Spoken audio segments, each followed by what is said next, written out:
هدول الناس انهم يفرحوا، من حق هدول الناس انه يعبروا عن شعورهم بالفرحه بعد الانباء المتوارده عن مقتل زعيم حزب الله اللبناني المجرم حسن نصر الله. هدول الناس هن اللي هجرهم حزب حسن المجرم، هدول الناس هن اللي قتلهم اولادهم حزب حسن المجرم.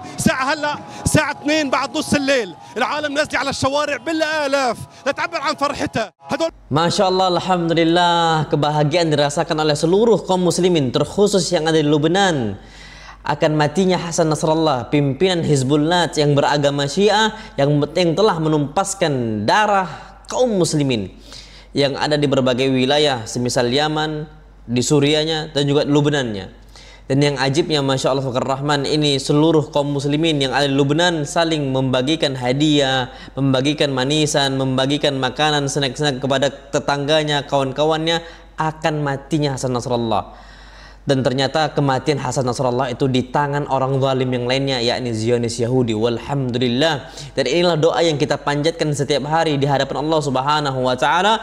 Ini sebagaimana doanya juga para ulama salaf kita zaman dahulu. Allahumma asghilil zalimina bil zalimin. Ya Allah, sibukkanlah orang yang zalim dengan orang yang zalim yang lainnya, ya Allah. Pemirsa yang budiman, dapat kita lihat dalam video tadi, gerombolan ini yang tidak lain dan tidak bukan selalu menyebarkan fitnah dan bergembira dengan hal-hal yang membuat Zionis senang. Mereka tidak segan-segan berdusta demi terlaksananya agenda mereka dalam memecah persatuan mukawamah atau perlawanan muslimin terhadap Zionis Israel yang merupakan musuh kemanusiaan, juga musuh bersama agama manapun. Karena setiap agama menjunjung tinggi nilai-nilai kemanusiaan. Kita dapat melihat komentar Wahabi lokal dalam video di atas tadi. Dia mengklaim bahwa yang bergembira atas syahidnya salah satu tokoh utama perlawanan terhadap kezoliman Zionis Israel, yaitu Sayyid Hasan Nasrullah, adalah muslimin dari berbagai negara, termasuk Lebanon sendiri. Namun Allah menunjukkan kedustaan yang dibuat oleh mereka dengan video propaganda tersebut. Karena jelas dalam video propaganda itu bahwa yang bergembira bukanlah umat Islam, tetapi jongos Zionis Israel itu sendiri, yaitu kelompok pemberontak Suriah alias ISIS yang memang sangat benci kepada pimpinan Hizbullah karena berperan besar dalam menggagalkan pemberontakan mereka di Suriah. Kelompok pemberontak Suriah inilah yang memang dari dulu didukung penuh oleh Wahabi internasional juga lokal. Mari kita lihat bendera apa yang dikibarkan dalam video propaganda tersebut.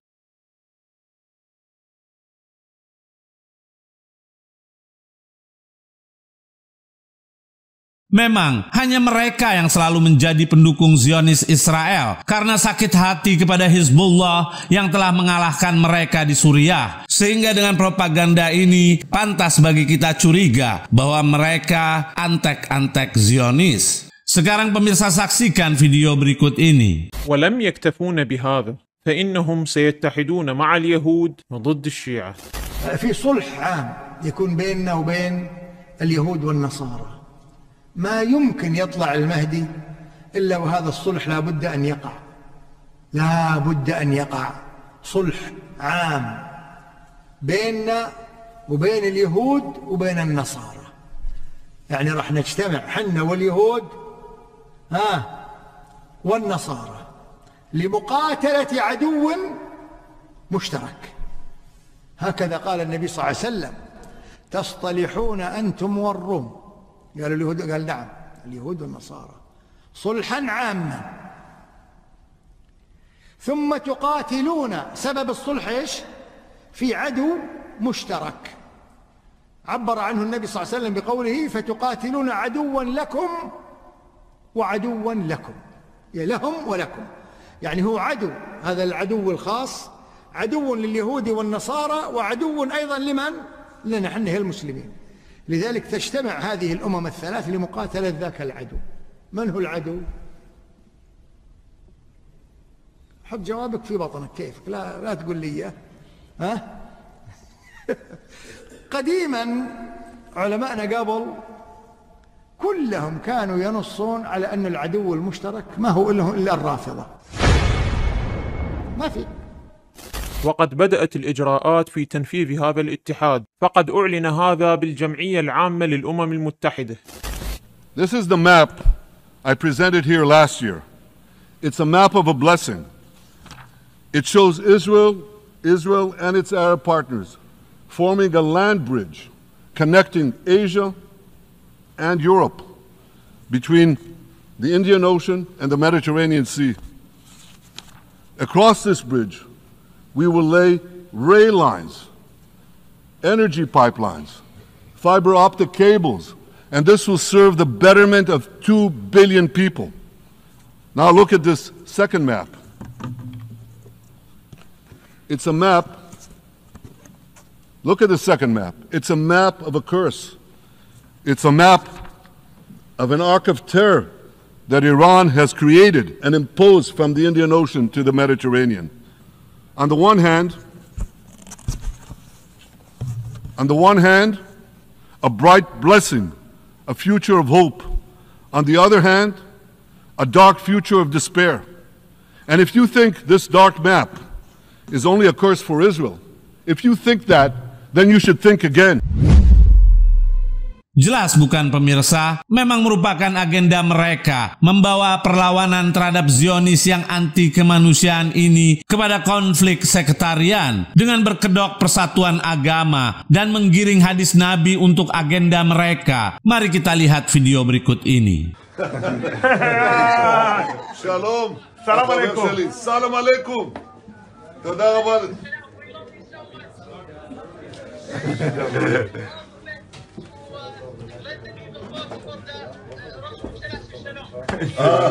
תשאל אותו אם הוא הצביע. It's too bad you cannot vote because you will make a fantastic Likudik.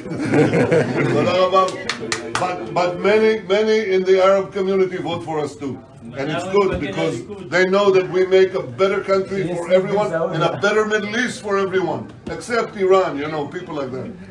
Maka bagi umat Islam, janganlah bimbang dan ragu dalam menentukan sikap dan posisi dalam melawan musuh-musuh kemanusiaan. Mari kita simak pesan dari salah satu ustadz dari Ahlus Sunnah yang asli, yang mengajak semua muslimin agar tidak terdistraksi atau terkecoh oleh Wahabi. Allah, maka saya mau tanya semua yang hadir di sini, siap bersatu, siap bersaudara, takbir.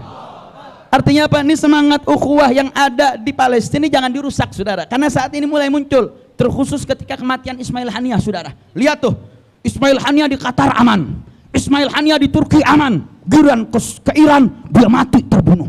Jangan-jangan Iran ada kompromi, saudara. Ini gara-gara Syiah nih. Syiah emang selalu membuat kerusuhan di mana-mana. Saudara, saya hanya ingin mengutip ucapan putrinya Ismail Haniyah.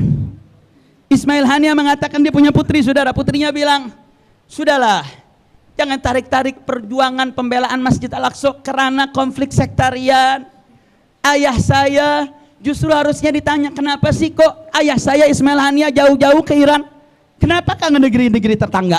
Kenapa nggak perginya ke Saudi? Kenapa nggak perginya ke Yordan? Kenapa nggak perginya ke Mesir? Kenapa kok jauh-jauh ke Iran? Kemudian beliau sampai mati syahid di sana.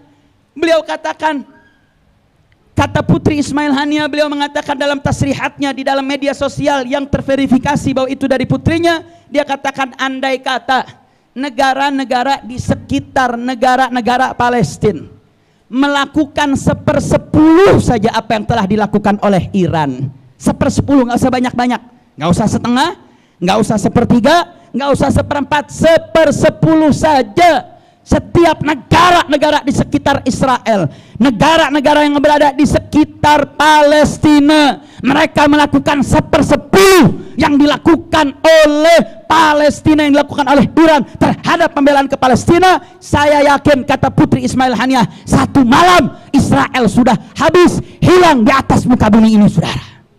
Justru dipertanyakan, kenapa Ismail Haniyah mesti jauh-jauh ke Iran? Artinya apa, saudara? Justru ini teguran keras. Kematian Ismail Haniyah, ya, itu kesedihan bagi umat. Kematian Asy-Syahid Ismail Haniyah betul menjadi pukulan berat bagi perjuangan. Tetapi ini justru menjadi campukan bagi negara-negara Islam. Kemana Anda? Kemana Anda tidak membela? Kenapa seorang Syahid Ismail Haniyah mesti jauh-jauh? Kenapa nggak pergi ke negara-negara sekitar daripada Palestina untuk melakukan pembelaannya? Karena di sanalah dada terbuka, tangan menyambut untuk memberikan saudara.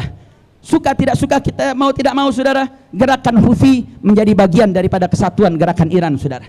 Hizbullah yang saat ini pimpinannya Sayyid Hasan Nasrullah yang juga wafat, merupakan juga bagian daripada yang punya konektivitas dengan daripada apa yang ada di Iran saudara. Bahkan saat ini pimpinan Hizbullah, dari pimpinan tertingginya Sayyid Hasan Nasrullah sampai seluruh jaringan, sampai jenderal-jenderalnya sekarang sudah habis saudara. Bahkan kemarin serangan terakhir barbar yang begitu luar biasa yang dilakukan oleh Israel, mengincar khalifah yang akan menggantikan Sayyid Hasan Nasrullah yang informasinya juga sudah wafat saudara.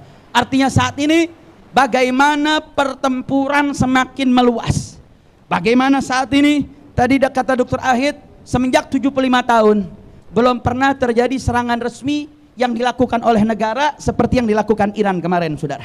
Makanya kita lihat video beredar, kesenangan, keceriaan, tarian, kegembiraan dari masyarakat Palestina ketika melihat lontaran demi lontaran roket yang dilontarkan dari negeri Iran yang berjauhan ratusan kilometer. Dan luar biasanya informasi yang kita dengar dari Dr. Ahid saudara maupun dari portal-portal berita, serangan-serangan yang ditujukan berhasil menembus titik-titik strategis daripada markas-markas militer Israel. Alhamdulillah.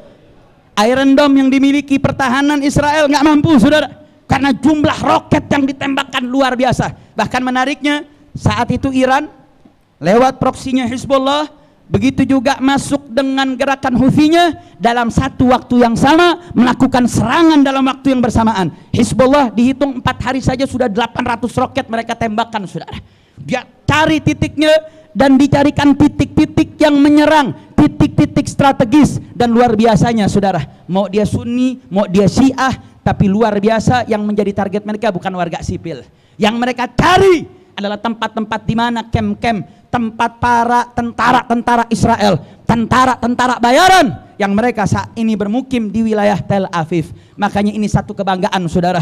Makanya gerakan jari jemari kita, jangan mau ditarik-tarik kompleks sektarian. Oh Iran itu Syiah, Syiah itu cuma gaya-gayaan saja. Dia ingin memiliki hegemoni di wilayah Timur Tengah, makanya dia tampil. Saudara, saat ini jangankan Syiah, LGBT saja yang mendukung Palestina dalam konteks ini menjadi lebih mulia daripada pimpinan-pimpinan Arab yang diam, tidak bersuara, tidak melakukan sikapnya saudara. Mereka lebih hina dari makhluk-makhluk yang hina tersebut saudara. Selama mereka melakukan pembelaan kepada rakyat Palestina, apapun latar belakang mereka, mereka dalam satu konteks ini mereka menjadi satu, memiliki gordon wahid saudara. Ini memiliki nilai yang sama. Makanya jangan pernah kita mau diadu domba dalam konflik sektarian dalam perjuangan kita untuk bela Palestina. Kira-kira siap bela Palestina? Siap terus berjuang untuk Palestina? Siap terus boikot produk-produk Israel? Siap terus melakukan jihad harta? Takbir! Usaha untuk melemahkan perlawanan terhadap Zionis Israel bukanlah agenda Wahabi lokal saja, tetapi merupakan agenda Wahabi internasional. Dapat kita lihat dalam video perdebatan berikut ini. انظر إلى القرآن وستعرف الشعب اليمني. أنا أسأل يعني إذا كنت فعلا تريد أن تنصر فلسطين، لماذا لم تنصر الشعب اليمني؟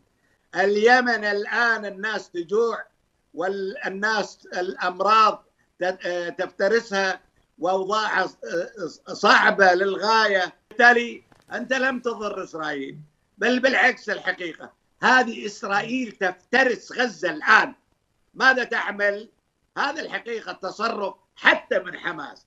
قلنا العملية بطولية لا شك وعملية ممتازة لا شك، ولكن النتائج لن تكون لصالح الحقيقة.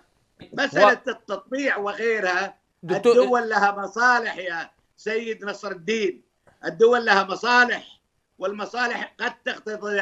أنا ضد التطبيع والكويت للأمانة ضد التطبيع، ولكن ونقول إن نأمل من الذين لم يطبعوا أن لا يعطوا هذه الورقة للكيان الصهيوني.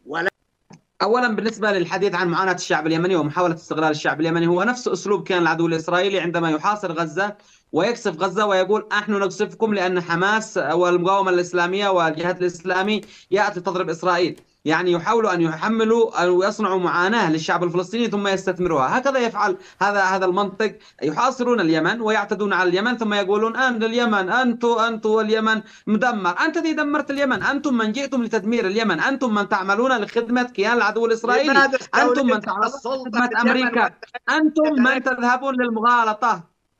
لا تغالط لا تغالط، يعني أنتم من دمرتم اليمن. ليس لك الحق أن تستولي على السلطة يا أخي نصر، كن واقعي وعلمي. ليس لك الحق.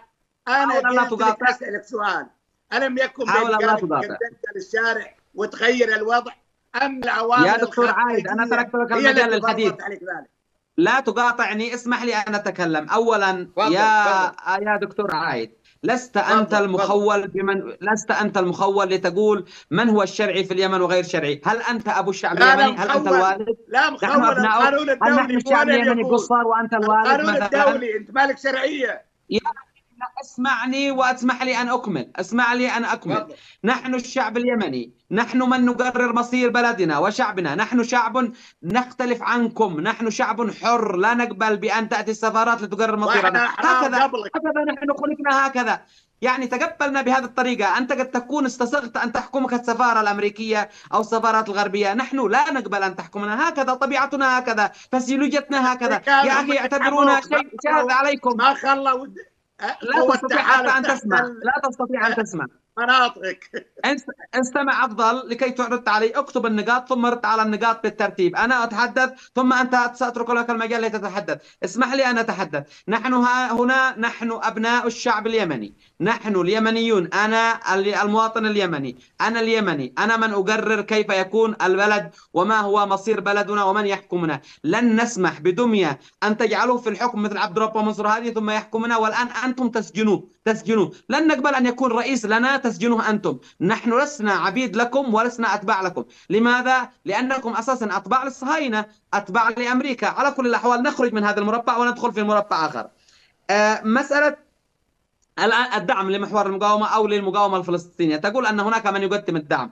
هل من الدعم للمقاومة الفلسطينية أن تذهب الإمارات لتفتح سفارة وتعلن اتفاقا أمنيا وعسكريا مع كيان العدو الإسرائيلي؟ هل هذا نوع من أنواع الدعم؟ هل هذا نوع من أنواع الدعم أن تذهب؟ من يقدم الدعم للمقاومة الفلسطينية وللشعب الفلسطيني لن نتحدث نحن ونقرر من هو، ولا أنت، ستتحدث عنه المقاومة. إسماعيل هنية يقول نحن تلقينا الدعم الكامل من إيران، من الجمهورية الإسلامية. السنوار في غزة يقول نحن نتلقى الدعم بالكامل العسكري والمادي والمالي من إيران. إيران من قدمت الدعم لحركة المقاومة في غزة وللشعب الفلسطيني. لا نستطيع أن تنكر أنت، والمقاومة الفلسطينية هي أصلا من تعلن ذلك. على كل الأحوال، أما بالنسبة لي يعني النتائج، عندما تتحدث عن النتائج وتقول أنه نحن نشجع هذه العملية وهي بطولية لكن النتائج على الشعب الفلسطيني، أنا أحيلك إلى قول الله سبحانه وتعالى عن المنافقين: فترى الذين في قلوبهم مرض يسارعون فيهم يقولون نخشى أن تصيبنا دائرة، يعني منطق الحريص، نحن معكم لكن نخاف أن تصيبنا الدائرة، أن يعود العودة علينا وأن نتضرر. فترى الذين في قلوبهم مرض يسارعون فيهم يقولون نخشى أن تصيبنا دائرة فعسى الله أن يأتي بالفتح أو أمر من عنده فيصبحوا على ما أسروا في أنفسهم نادمين. ستندمون. قلتم لحزب الله في 2006 بأن رهاناته خاسرة، وبأنه عندما واجه كيان العدو الإسرائيلي بأنه مغامر وبأنه سيخسر، وربح حزب الله وفشلت إسرائيل وتغيرت الحكومة في كيان العدو الإسرائيلي نتيجة الفشل. اليوم أنا أؤكد لك أن المقاومة الفلسطينية ستنتصر، وأنهم ستصبحوا على ما أسريتم في أنفسكم نادمين. هذا وعد إلهي وهذا واقع الحال. اليوم المقاومة الفلسطينية قبل سنوات كانت ترمي بالحجارة وكانت ترمي لا تملك حتى البندقية، ها هي اليوم تملك الدفاعات الجوية والطيران المسير والصواريخ، وتملك عمليات نوعية وقوات بحرية وجوية. ها هي أذهلت العدو والصديق. ها هي اليوم جعلت الكيان العدو الإسرائيلي في ذهول، وأنتم أيضا منذهلين لأنكم لم تكونوا تتخيلوا بأن هناك بناء للمقاومة في فلسطين بدعم من محور المقاومة، باعتراف محور المقاومة الفلسطينية بأنها دائما توجه الشكر لصنعاء وطهران وبيروت وبغداد، وتوجه الشكر للمقاومة بكاملها. نحن لا نزايد ولسنا مضطرين أن نأتي لنثبت نثبت بأننا مع محور المقاومة لأشخاص أساسا هم يتبنون موقفا سلبيا من المقاومة. يعني لسنا مضطرين أن نأتي لنثبت مقاومتنا لديكم، لستم أهلا لذلك ولستم معنيين بذلك، ولا أيضا نحن كيمنيين أن نأتي ونقول لك والله اسمحوا لنا أنت والقانون الدولي أن نكون شرعيين. نحن في بلدنا شرعيين بالقوة وبفرض القوة على من يريد أن يدمر بلدنا هزمناه ومرغنا أنفه في التراب. هذا هو منطق، لأنه شعب قوي. هذا شعب اليمن والحكمة أولي البأس الشديد. انظر إلى القرآن وستعرف الشعب اليمني. Dapat pemirsa lihat dengan jelas bagaimana emir-emir yang hidup bergelimpangan kemewahan menggiring siapapun untuk bersatu dengan Zionis Israel. Kita dapat melihat dan saksikan di medsos bagaimana mayoritas manusia dari semua agama, kami tegaskan semua agama di dunia, protes keras terhadap Zionis Israel dan menyuarakan save Palestina, bahkan dari orang-orang Yahudi sendiri. Dan Sayyid Hasan Nasrullah adalah pemimpin yang terjun langsung dalam mukawamah terhadap Zionis Israel, serta syahid di tangan mereka. Mereka yang bergembira bukanlah muslimin, tetapi jongos Zionis Israel. Kami ingin bertanya kepada para jongos dan budak Zionis Israel, apa yang telah Anda perbuat dan lakukan untuk saudara muslimin di Palestina? Dan kami yakin pertanyaan ini tidak akan pernah terjawab, karena mereka duduk manis dan saling berpelukan dengan musuh terbesar umat Islam. Mengapa seperti itu? Allah berfirman dalam surat 22 ayat 46, maka apakah mereka tidak berjalan di muka bumi lalu mereka mempunyai hati yang dengan itu mereka dapat memahami, atau mempunyai telinga yang dengan itu mereka dapat mendengar? Karena sesungguhnya bukanlah mata itu yang buta, tetapi yang buta ialah hati yang di dalam dada.